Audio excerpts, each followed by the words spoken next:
my wife said something so phenomenal, which took me years to learn. Because there's a whole false conception around this. And I'm going to get into something dangerous at the end because these are some of the tricky issues. So this is PG. I want to say this out front. This is PG. Be very careful who you're listening around this with. Many people were taught the idea that lust is only a male concept. I'm just waiting for that to sink in. We were told that only men feel lust. It's not. Women struggle with lust as well. Why is this important? In biblical discussions, in rabbinic discussions, this is thousands of years ago, the Jews began a conversation about masturbation, and they began to have discussions on masturbation and trying to figure out, is masturbation good or not? They then come to a specific text in the Bible where God kills Onan, because Onan went to sleep with this woman, all right? Now, the Bible says the story as his brother married this chick, Tamar, and he couldn't father children. And he did something bad in the sight of God, and God struck him down, and he died. And he then has to step up to raise seed for his brother. This is a biblical principle, very incredible principle. And he fails to do the same thing. But now the Bible says he would sleep with this chick, and then when it came time to give her the seed, he would choose then to ejaculate into the ground. Okay? Ejaculate into the ground. Now, the problem with this concept was, this is very similar to an Esau perspective. You want the pleasure of a thing, but you don't want the responsibility of a thing. And so what he did was, he enjoyed his time with this woman, but when it came time to do the responsible thing and actually make a baby with her, he would pull out, essentially. That's the story. Now, the challenge with this concept is, many people misunderstood that idea. They thought that the problem with God is God did not want semen on the floor, rather.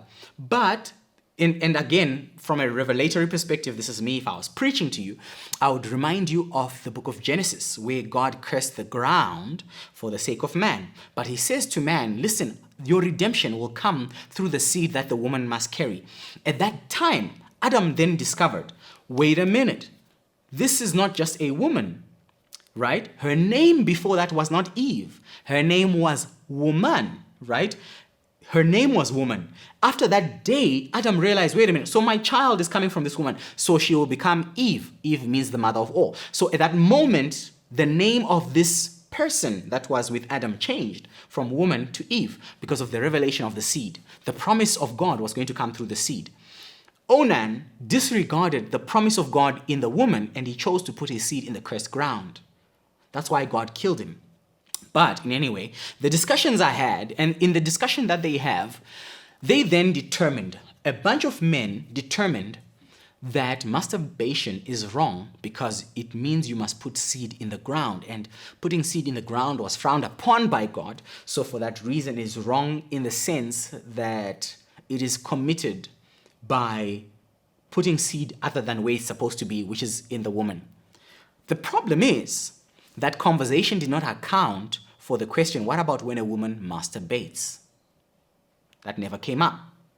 And so, only recently, when you're now reading rabbinic conversations from 2,000, 3,000, 4,000 years ago, and you're reading about these arguments that they were having and stuff, you realize they never foresaw, they never imagined a world, and this is grown men, never imagined a world in which women could be also lustful. And women could do all of that stuff. What happens then? The entire argument falls away in this generation. Now, there are many reasons. I must have a discussion on that. There are many reasons why I don't endorse, neither do I encourage, and I will tell you now, even the act of masturbation would be unbiblical, and I'll give you many reasons, scriptural teaching on that on its own. But the concept I want to share with you today is the idea that they genuinely did not believe that a woman is capable of feeling lust. A woman is capable of feeling sexual desire, because that era did not permit it. But the problem is, even today, right now, people reprimand women for going into the church dressed scantily, but we don't reprimand men for doing the same thing. I don't want to talk about a personal incident that happened and a discussion that came out of that.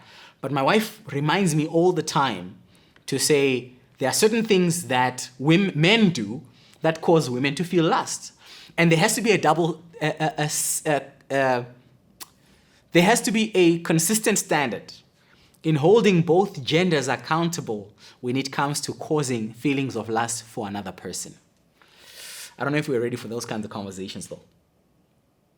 I don't know if we are ready for those kinds of conversations, though.